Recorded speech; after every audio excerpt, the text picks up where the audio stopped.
All right. Well, Maeve, Matt, why don't you take us away? And I see we have a new face here as well. So welcome to Ben. Yeah, this is our new volunteer, Benjamin. Or do you go by Ben?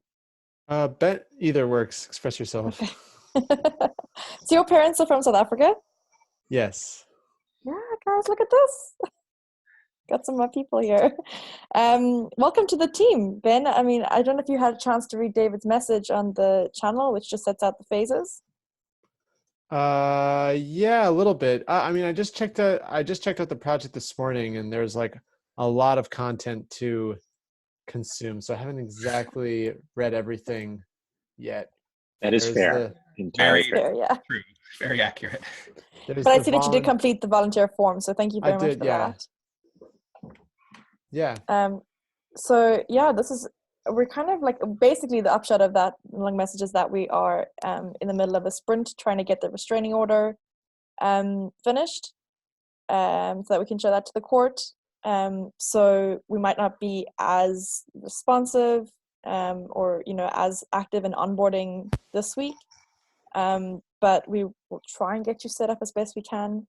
And I'm glad to see you on the call because we don't often get new volunteers on the call, so it's pretty exciting that you're here.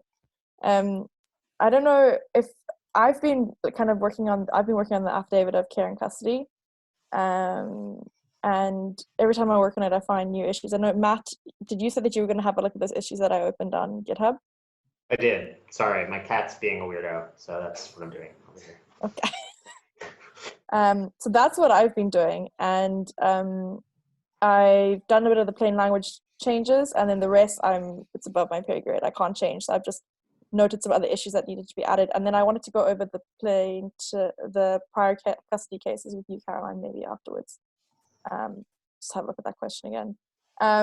Other than that, that's my update. That's what I've been doing. Has anyone else done anything fun? Is there any other blocks that anyone's experiencing? Well, I'm also working on the care and custody. Basically, there are a lot of conditional filling of fields in that, and it's important we get it right for confidentiality and impoundment reasons. So it needs some pretty extensive manual testing.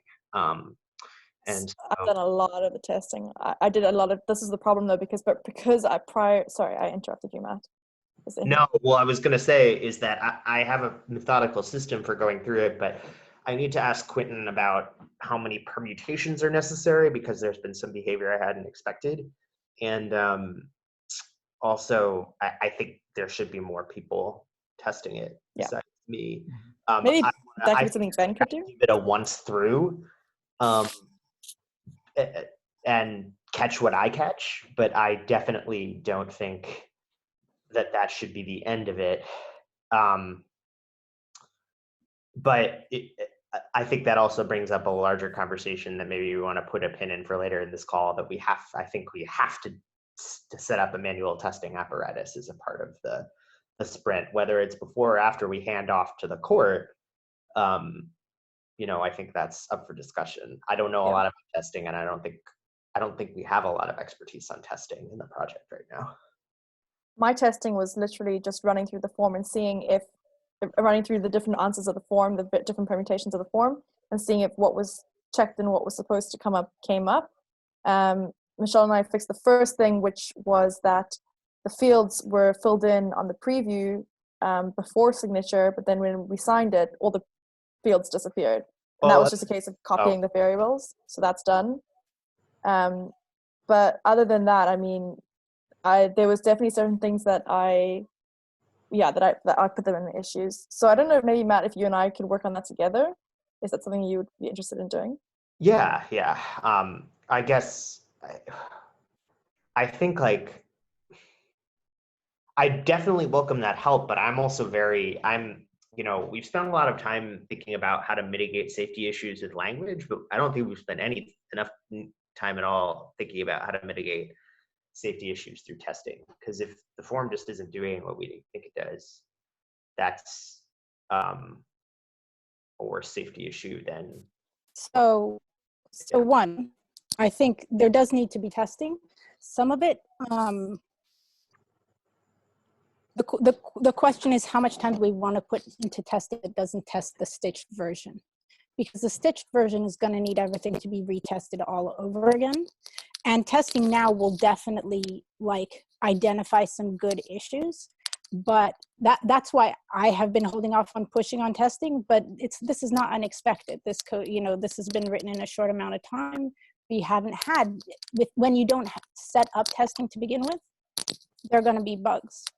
You know, that's I mean, that's what testing is there for, basically.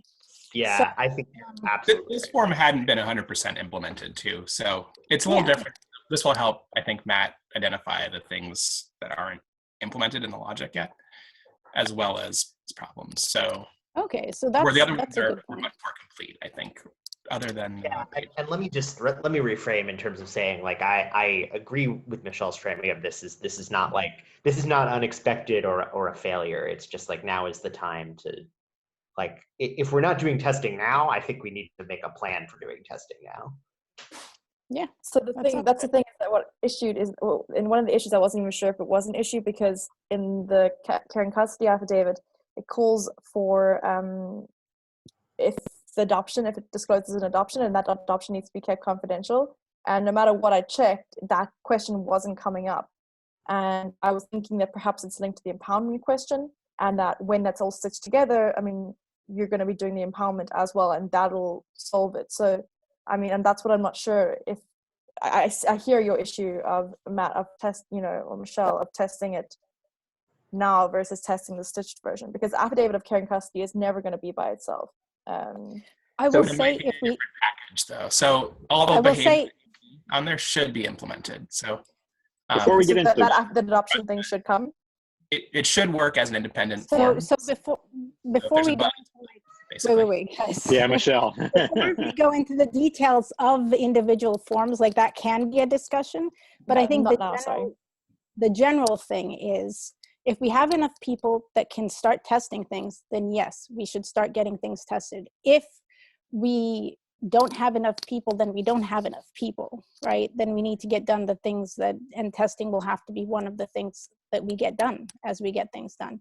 If there are enough people, I can talk about how to identify what is good to test. And if we have enough people, we shouldn't wait for the stitched versions. We should start identifying the issues now, so that we can like see maybe problem areas that we will test later when it is stitched together, so that we can identify some problem areas. That would be very useful. Testing now would be very useful. Testing now, as long as people are writing test cases for the tests that do pass as well as the tests that don't pass, and noting the, making good notes about the tests that don't pass, very useful if we have the manpower. So I think we do have the manpower, but what would testing look like? What do we need to do in order to get people testing?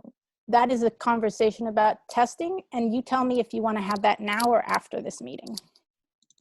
So I don't know if we have to like make it too complex, because I think what Matt's asking for is just like, does the form it's not complex, but you have to sit down and actually write this. You have to there are things that people who haven't done manual testing before don't know about testing. So let's just take a pause for a second, because we do have not everyone here in this conversation is involved. So let's make sure there are no other blocks, and then we can end the stand-up and have a deep dive. Exactly, that's perfect. So and also, if Benjamin and Lily want to say hello or something, that also would be entirely hello, within order. Benjamin and Lily. Have they not said hello yet? I assumed I missed that part. Well, Benjamin sort of said hello, but hi. I think I heard Lily in the background. Yes, can you hear me now? Yes. Yeah. Hi. Okay. How's it going, Lily? Good. I have made a lot of progress since last time I was on the call. Right now, that's good to hear. basically I'm working on the financial statement form for those who didn't know. So basically, right now, the main form works. The Schedule A and the Schedule B also work. The addendum, in principle, it works. I still needed to fill in some details. There are so many fields.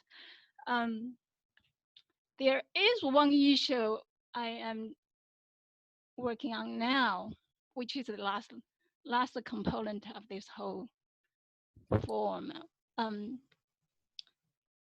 it is the attorney's signature, which is on the same page as the participant or the client's signature page.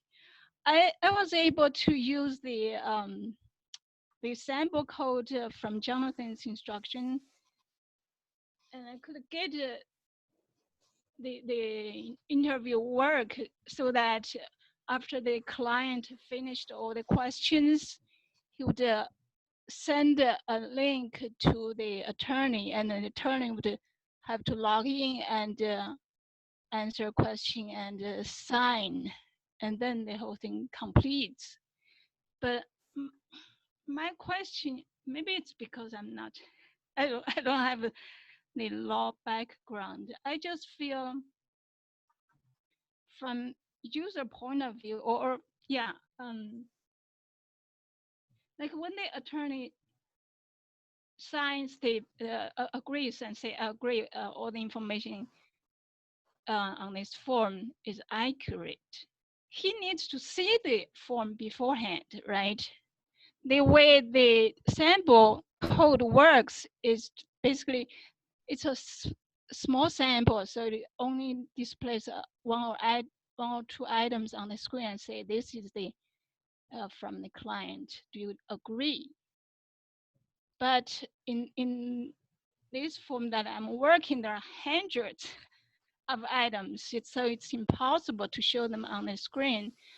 So I'm just wondering how we can get around this so that before the attorney signs the form, he can actually look at the form, look at all the answers and say, oh, do I agree or do I not agree? So Lily, what we're doing is we're making a preview version of the attachment that doesn't have the signature field in it. So people can actually click and download the whole form and read the whole thing before they get the signature. But I realize that's a little bit backwards because we have this flow where you can send out the form to be signed, and that comes after the person sees the preview. So that maybe we have to invert those steps. Yeah, I feel there's some kind of flow that I mean, ideally, I'm thinking, without real technical thing to back it up. I'm just thinking, ideally, I would say, okay, if the client sends this URL to the attorney, then if we can at that point ask the attorney input that URL, and then we bring up that PDF form so he can look at it, and then proceed to finish his portion, and at the end we would use his answers combined with that earlier version to generate the final version of the PDF. But I don't know how technically we do it, because I'm not saving saving information in my code. I know in a way the answers have been saved somewhere in the background. I just don't know how to access them. What you're doing now is you're putting them into the PDF, right? Yes, but if the user goes to back and back and back, each page it has all those answers. Oh, I get what you're saying. Yes, and that erases them. That's a big issue that we've had with usability. Is like that the back button erases your answers when you go forward again. Yeah, but if you don't do back, that means those items are still somewhere saved in the system somewhere. Yeah, they are. They're no, the values don't. They get like once you go back, the future answers are no longer saved. I think. Right. She's saying though, if you don't go back, right. If you don't go back there, but we're talking about like, you know what? I won't interfere because I don't understand kind of what's being described. I mean, can we not send a copy of the PDF to the attorney before they sign it? Is that? Yeah, I think that's the suggested workflow, right? And Quentin, that's what you're saying. Like instead of the attorney looking at all the answers, they would be looking at the PDF, which shows the outcome of what the answers have done. I think that sounds right. Right. So that is also a possibility. So if we do it that way, that means at that point the interview has finished, because that's when the PDF is produced. And then do you need to share it at an earlier stage? Is that what you're saying, Lily? It's like it's not really quite ready to be signed yet?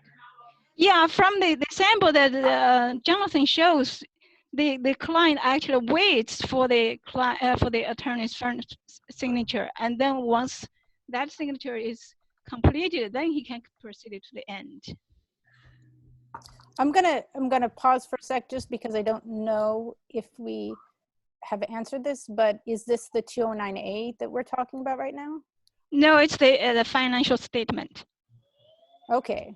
Is it part of the sprint? Because I think this is a good discussion about like the kind of things we need to build into the system, but it might be something that needs to be built in after the 209A goes out. Okay. Is that, like, I think these are really good questions, and do you have them written down anywhere, Lily?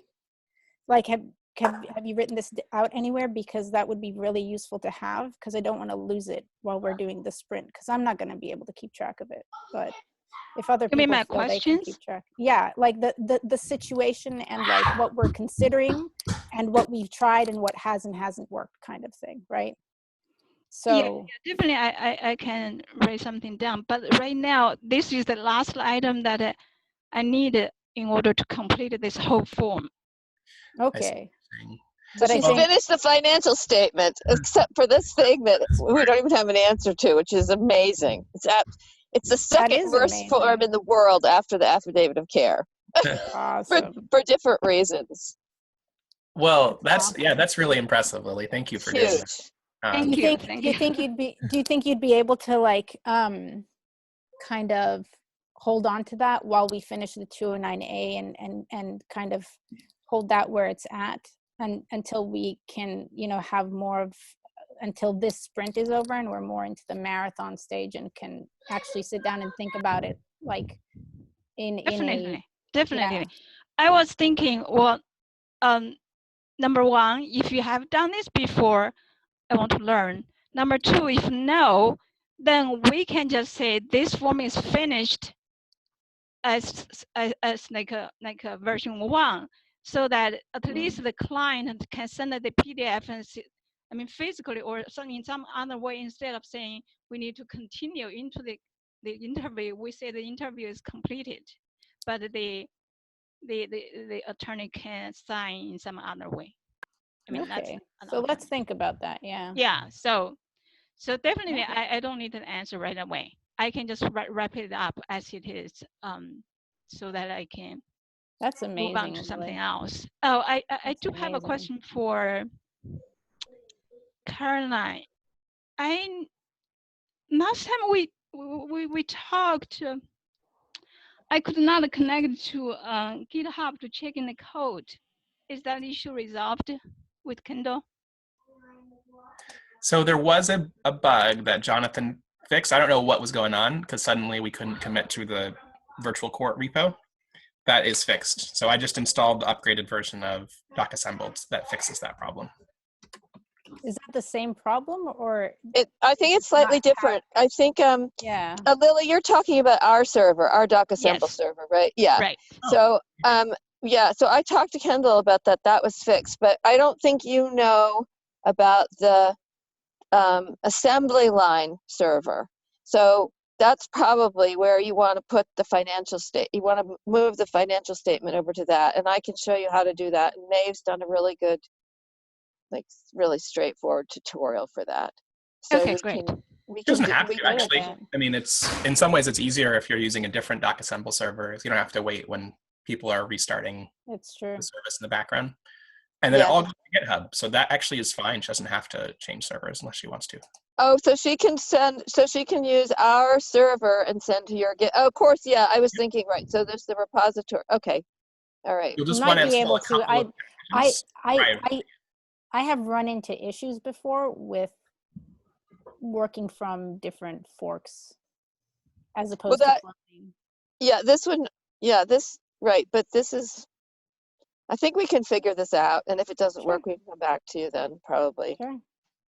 All right, let's figure out when we're doing the stop of the stand-up and going into a deep dive. Yeah. That's a good So I'm idea. just Just thinking so if maybe people need to Benjamin can peel give off. us a little background. Sorry, this has been very technical, Ben. Maybe you just want to give us, thank you very much for that point, Lily. I think that I'll definitely make a note of it. And once we've finished the sprint, then we'll reach out to you again and make sure that you're on the stand-up, that we can talk about that, or maybe a deep dive call. And if there's other stuff you want to do, I'm sure we can come up with other stuff. We have a laundry list of things that need doing. So Yes, and now you've proven yourself the conqueror of horrible forms. So well done. Thank you. So over to you, Ben. Give us a little background. I mean, I saw it all from the form, but no one else here knows what's up. Background on myself, or Yeah. is that what you mean? Okay, cool. Hey everybody, I'm Ben. So I'm a data scientist, or my background's in physics, but I'm a data scientist, and I worked as a data scientist for a couple of years.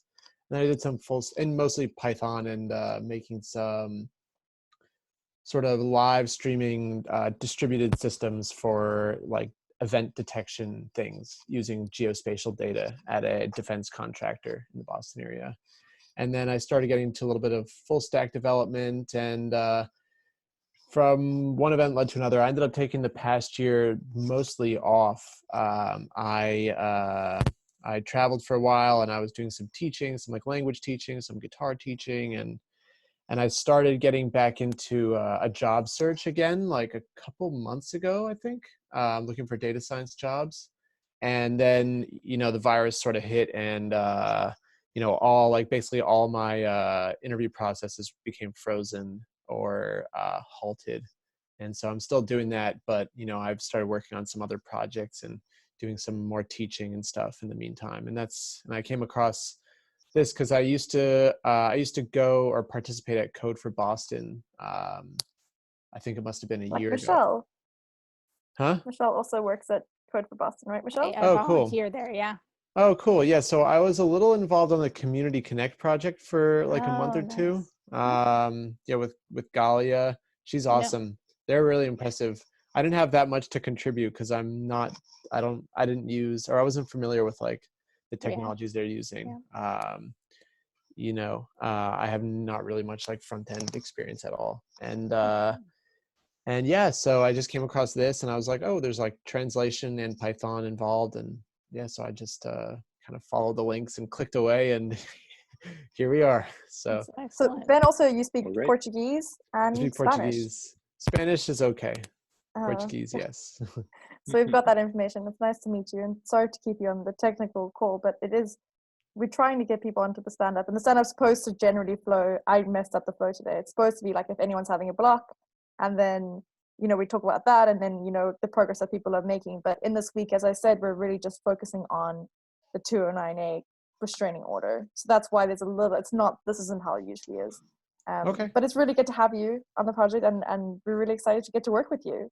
Cool. Thanks. And it's nice to have another physics background data scientist on the team. Oh, and nice. Another half. You're South African, basically. I mean, something like that. Go Springboks. Yeah, right. Yeah, they won this year. I like the Pats cap there. Oh yeah. Actually, I'm getting kind of hot now. It was cold for a minute. So I think that maybe might wrap up our daily stand-up. We try and usually keep them relatively short, but yesterday we did have a deep dive, and now I think we're gonna go into a little bit of another one. So I don't know if that everyone else's feeling.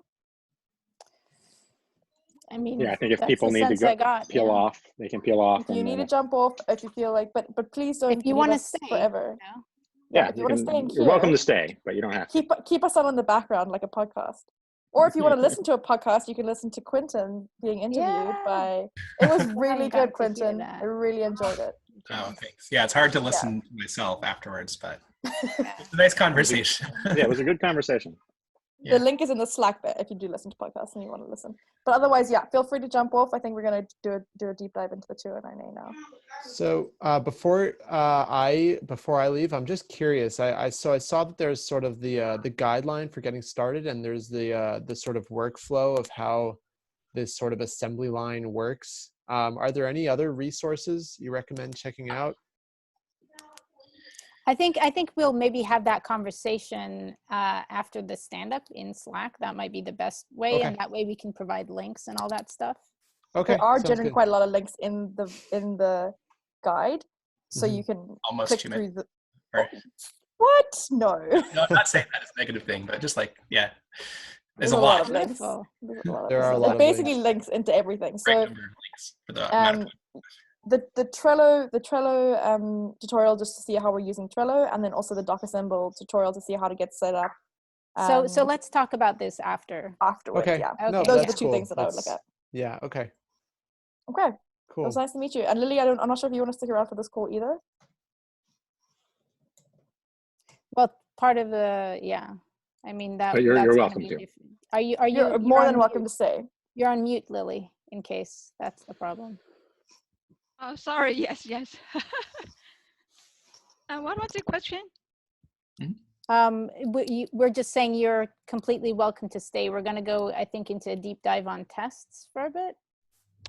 Tests, I do want to stay a little bit because the financial state form, I think, needs a lot of testing too. I can only test from a technical point of view, but from like different combinations of possible scenarios, kind of testing, so someone else needs to talk about that. Yeah. At next. All right. So before we go into tests, can I just bring up one thing for the 209A, which we have to figure out is we're going to need appendices and instructions and a cover page for the whole project. So I think people can work on those in parallel that don't have to be the engineers that are doing a lot of. When you say appendices, do you mean addenda? I do mean addenda, yes. Okay, just checking. I confused Michelle with that on the Slack too. I was like, I use 3 different terms for the same thing. Yes. So it's just cover page. So just to clarify further, there are many areas where the physical forms ask for an unrealistic amount of data for the space they provide. Yeah, it's like a 2-page form. It's like every case you've ever been involved in. Right. And so we want an overflow page to put this information, which I think is tough because it's a project that could quickly get out of hand if we get too fiddly with it. You know, Lily's done an addenda for a financial statement, right? Isn't that what you said? Yes. Right. So Mark, this is go ahead. Mark might look into kind of how to make dynamic ones for really simple things like dynamic snippets for dynamic ones so that they can be made with Mako, for example. Just FYI. Now you may continue. Yeah, I'm interested in that. So I don't think we have to over-engineer it. Bye, Jen. All right. Talk some to of you later. the forms need Later. Bye. an extra page for the tables that don't fit the information. Yeah. That's all. So, and we need to figure out what the form needs. And we have to make an addenda that says what the form is and has a case caption. So that's basically all we need, but someone just has to make those. And then we need a cover page for the forms. So we need 2 cover pages. I mean, it could be a combined cover page, but they have to cover 2 topics. One is instructions for the user, and another is instructions for the court that says, like we were just talking, David and I, on our stand-up this morning, we need to have like the version of the package, the date the forms were generated, the contact information that might or might not have gone into the form itself, but we definitely want to make sure the court has. So they're not like really technical things, but we have to figure out what we want that to look like and what it needs to say, most importantly, more than what it looks like. This is what the court will receive on top of the form pack. Because they might, as you said, they might just print out the attachment, they might not print out the email that comes with it. Exactly, yeah. And even if it goes into the email, we still have to decide what those pieces of data are that are going to go into the email. So it's kind of the same issue. So can we put this on the to-do list for, I mean, or should this, is this something that we should all talk about now and think? I think, Quentin, what you just said now is who's going to be assigned to, right? That's the purpose of this conversation. Well, no, I mean, I probably, there might have been a better form to put it in, but I really just wanted to make sure we didn't miss it as a to-do item. And then, if there is someone who can take it on now, who's on the call, that's great. But I know that there may be other people who can do it who are not on this call. I think that, you know, as you said, it's not technical, it's more the content. So if I explain, or if I refer someone to this video when we uploaded it, and say, you know, the portion that they need to listen to, and then if they could just do a mock-up real quick, you know, tomorrow, I've got some volunteers in mind that I could call on, and it will be, just make sure I'm correct, it'll be like a Word document that we can then convert into PDF with, or how do you want it? Yeah, Word document is perfect. Yeah, Okay. so you just like have to have the case caption, have room for the court name and so on. I could send a case caption that I've used on a different project, which already has some Jinja tags in it, which might need to be changed to match our new naming convention for this project. So I don't know if that's helpful or not, but yeah, could be. If you could just drop that in the Slack as well, and then I'll add it to the to-do list to make sure that it doesn't slip through the cracks. It's a cover page for the court, and then there was something else. Cover page with instructions for the form for the plaintiff for this 209A package. That's not as important because we're not expecting anybody to print out these packages at home right now. Okay. But it might be more important later. There might, yeah. So there's one thing that when we were working on this little piece on 209A yesterday that came up that should be included in the instructions for plaintiff. So it's not, so it's once because the thing is they're going to come back in 10 days. So I think this is so something there are these little pieces that this we is need to include. Caroline?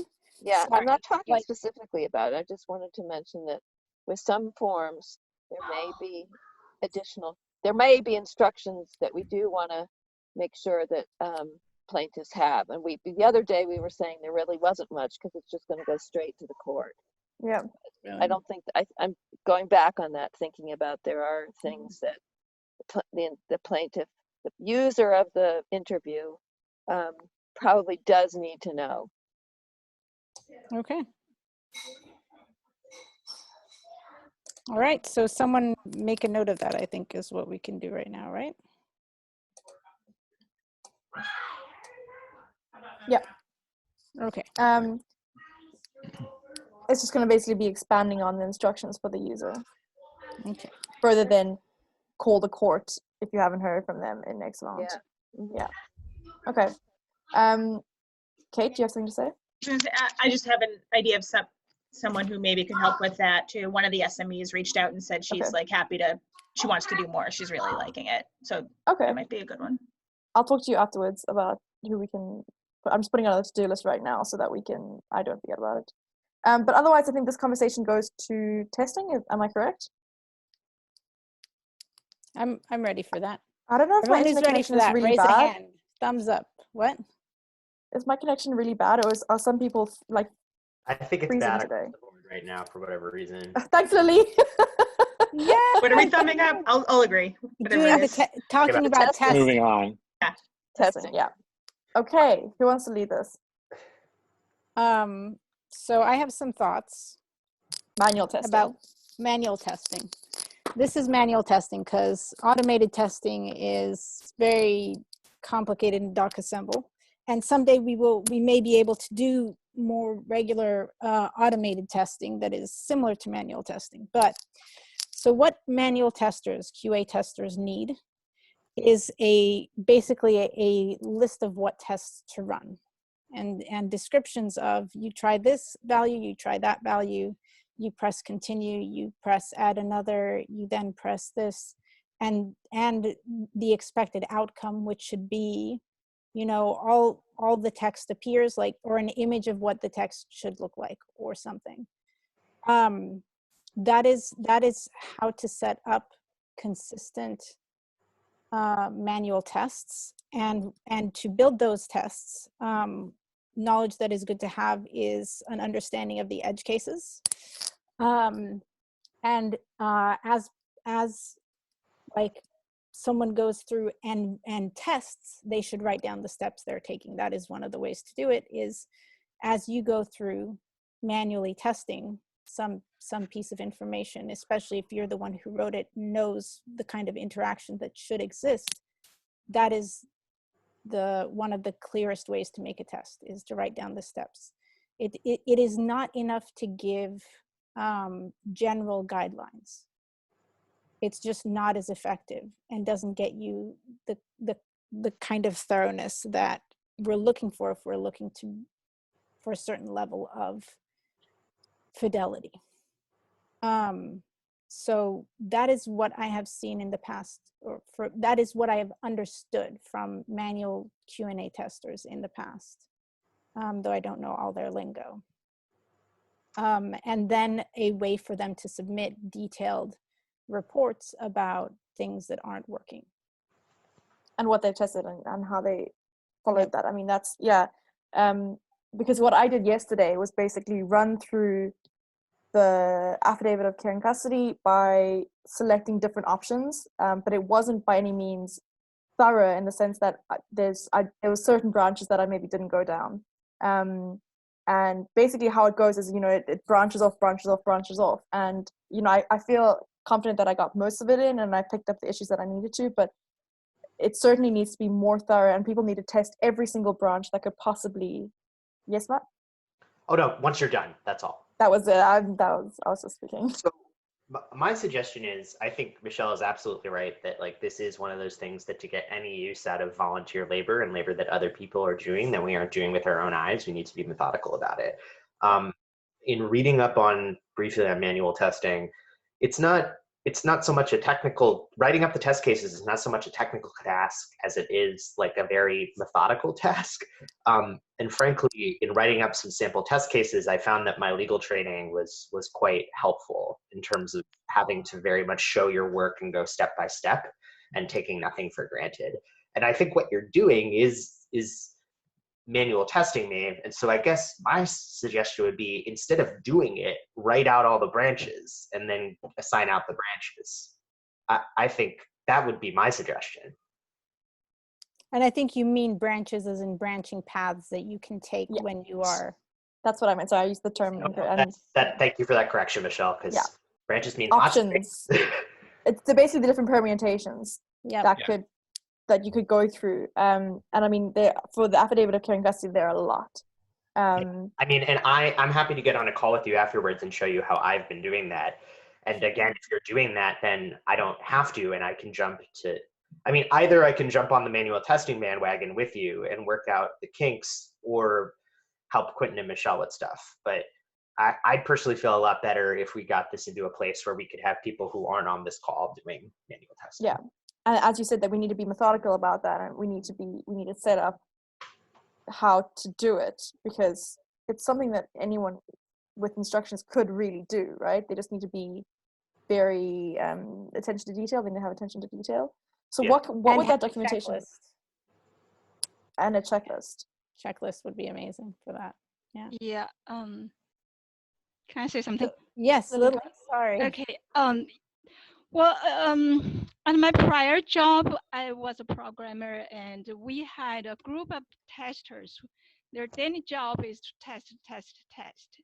So from the way they're working, I mean, the way I see how they work, they start with, for each individual program, they will write down what needs to be tested, and then they perform all these steps to test each one, and then they document if it passed or non-passed for each step. And then the programmer would make changes to correct those bugs, and then they will go back and make sure whatever worked before still work. Yeah. And so in the end, the whole thing is exactly. I know that sounds like a kind of very time consuming, but I mean, that's at least in principle that needs to happen. So I'm thinking maybe there are people who, for example, who understands a particular form and knows what all the possible scenarios could be. And let's say he created all the list of items that need to be tested, and for example, put into Excel. Then he can test it himself, or if he doesn't have time, he can give it to some student, for example, and the student just follow those steps and the test and document the test results. You know, this kind of thing. So exactly, get more people involved. I bet, I think that's a good idea, Lily. I bet what we could do is we could take an example test case that I'm almost through an example test case, and then maybe Maeve can write a few, or I can write a few with Maeve, the affidavit. If you show me yours, I think I could probably write. Mine. Also, and it's worth. It's nothing special. It's what I found from Googling. Like I don't. And then we'll run it by the admin team. Maybe we'll include you in that conversation, Lily. And then I do think that Lily is onto something in the sense of if we show people how those are written and we give the task to an SME might be able to write, or like Noelle might be able to write like test cases for a particular form. So maybe what we want to do is we want to focus very hard on getting those tests written, those procedures written. I agree. David, what were you going to say? I was just going to say, and we want to not forget the TRO, because that's the housing one. So we'll probably get that out before the 209A, which means it needs to go through the testing before then. So it might be a good example to test out this process. Yeah. And so too. What? Doesn't have anywhere near as many scenarios, but even if great. 2-branch form, you still can make a mistake. So yeah. So I think as soon as some tests can be written and we find people to run them, now I do suggest we put most of the energy into writing the tests for the things that will need to be stitched together, because again, the picture is going to change once we start stitching them together, and everything will need to be tested again. So, and I think expectation setting with the testers is really important too, that they're understanding, like, either if this is not their thing, then they will go through it once and that will be their contribution, right? Go through the checklist once. Or it will be, this is a thing you're going to repeat, because that's the kind of task that some people can do and some people cannot do. Some people it will drive, I think a lot of people it will drive absolutely bonkers. So we could say, like, assign, one person to do this, like, depending on what this is, 5 times, today, and then like 5 times on a day next week. It doesn't have to be a one-time thing, but I'm just saying some people can't just constantly retest. Like that's Quentin and Matt want to say something. Maybe. Oh, Matt, yeah. So sorry. Go ahead. I'm not seeing faces. You want to go first, Matt? Oh no, sorry. I was saying hi to my wife. Okay, so maybe Quentin. What did you have, Quentin? Yeah. So I think this is great, and I think we shouldn't lose sight of what Matt was asking for, which is some help testing the form he's working on, which just wasn't quite finished. So that will catch, like, what should be working on next. That isn't necessarily a bug yet. It's just like an implemented feature. And the other thing I'm thinking is, should we, when we're designing these tests, be thinking in terms of scenarios and writing those out separately, not just one big checklist, but like, there are 5 people who fill out this form. Here's what their story is like. Make sure it works for, and then have a checklist for each scenario. And then the third thing is, should we be considering ways to speed up the testing? One thing I think which is really going to be very helpful for us, that is not directly related to testing, but will help testing, is we want to be able to have people save and restore answers, at least of a subset of the data for each form. So if we get that structure as our next engineering task, that might also help testing, because you can load a scenario, pre-fill in things like the names of the parties, the defendants, the children, and make it faster to move on to the next phase. Well, that actually isn't so useful. I mean, the preloading stuff is only useful if it's done non-programmatically. So that is the values aren't set in code. They are done like from an actual preloaded interview, and that the code didn't change any part that affects what has already been answered. So under those 2 conditions. Yeah. Sorry. I think the answer to this, Quentin, is kind of easy, because we have to test for the sprint right now. And I feel like there's no way that saving is going to get implemented in a robust way before the 209A needs to go out, right? No, I'm not even thinking of starting that for like a week or 2. So maybe we'll talk about it later. Yeah. In a week so I think we talk about that later. Then what we do is I think we need the kind of testing I'm really interested in, and I think as this group should be on the same page about, is flip check boxes and fields not getting filled. Because I think, in a very cynical way, that those are the kind of bugs that the court system and users will just not accept. You know, if some edge cases happen, I think people are going to be more understanding about that than if a user checks a box and it doesn't get checked. That's just a huge blow to our credibility, and it should be. And so I think like scenario-based testing is maybe a little less important than that very mechanical. Does the form on the very most basic level, again, this goes back to MVP. Is this as good as the fill-in PDF? And we don't know if that's true until we have confirmed manually that when I check a box in DocAssemble, it checks a box on the form. Does that make sense? Mm-hmm. And so I do think that I think my proposal would be, Maeve, maybe we could try to write some test cases for that, for the affidavit of care and custody. It'd be really easy to write an attachment with values in there that were all like true, and then some. Sorry, Michelle, can you speak up a little? It'd be really easy to make an attach. Didn't Quentin, didn't you make this kind of checker? That you just make an you add an attachment and you give values of true and values of text, you know, to yes, it's the wizard. It's a wizard for running through the PDF. So to quality check the PDF, Quentin created a wizard to check that the checkboxes have the export value of yes, and then you have to just manually check that the text is multi-lined if it's a big area. And also, ideally, I'm running into an issue where the coder never messed up the Python code that conditionally checks. Well, that's different. The thing you described just now. So what Matt is talking about is, okay, do you get a baseline minimum of the form filling everything out, which we can't test programmatically with that tester I wrote, because it's doing its own logic to fill in those checkboxes.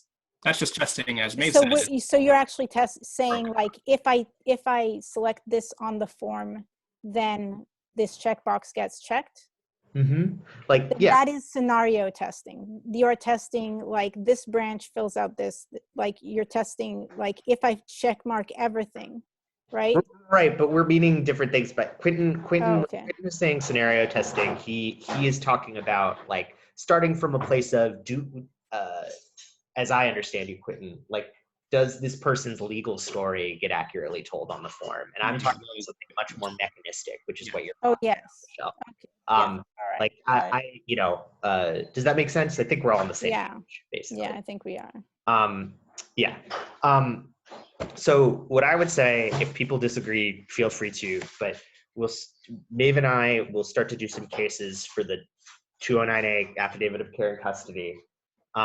We'll run that through to such a point that it needs to be so that I can do what I need to do to get the form finished, give it to Quentin for stitching, and then we'll move on to the TRO. Does that make sense? That's my understanding as well, yeah. Yeah. Sure, yeah. I think TRO, we've gone through some testing already, like a few people did it, but not in the formal way that we're talking about. So I think that's a reasonable strategy of order. So that's okay. So that's where we're at. I understand a lot more since my multiple calls with Michelle on kind of going through this and stuff. So Matt, I'm gonna quickly have dinner and then I'll drop you a Slack when I'm. You just keep switching off your camera and then coming back in a different place. Like, what is going on? Because there's a reason. Okay. Life will settle down someday. Life is chaos, Maeve. I'll drop you a Slack in about 45 minutes when I finish my dinner, and then we can get started on that. That sounds great. I'm so excited. I, unlike Michelle, am a person who is just deeply in my soul satisfied by going down a series of checkboxes and checking them off. It really. I'm glad there are people like you in the world, Matt. I really am. I'm completely serious. Yeah. I'm 100% serious. If there were not, nothing would get done in this world. It feels so good. I try to convince my wife to do some testing for us too, because she's very much like that as well. Right there. Sorry, didn't see you. All right. Okay, so that's I think that's all on this topic.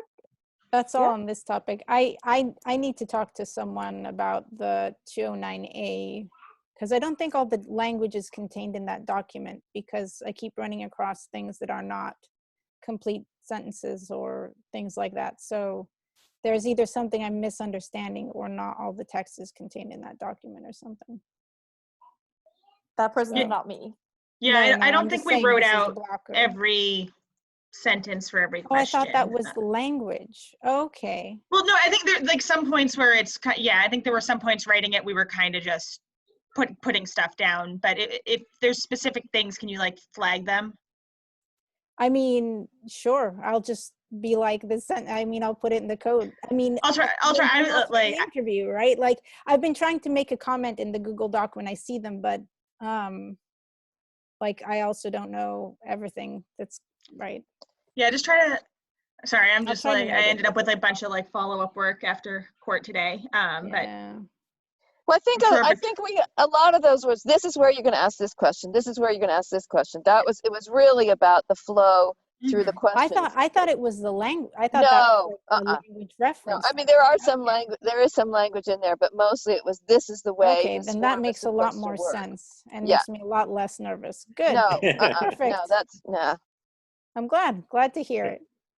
And just a little bit in the way of update, while I was on this call, I managed to send another version of the MOU back off to the court. So we'll see how many more rounds, but hopefully it's getting closer. Can we do the Price is Right style pool? Like closest without going over? Right. That kind of thing?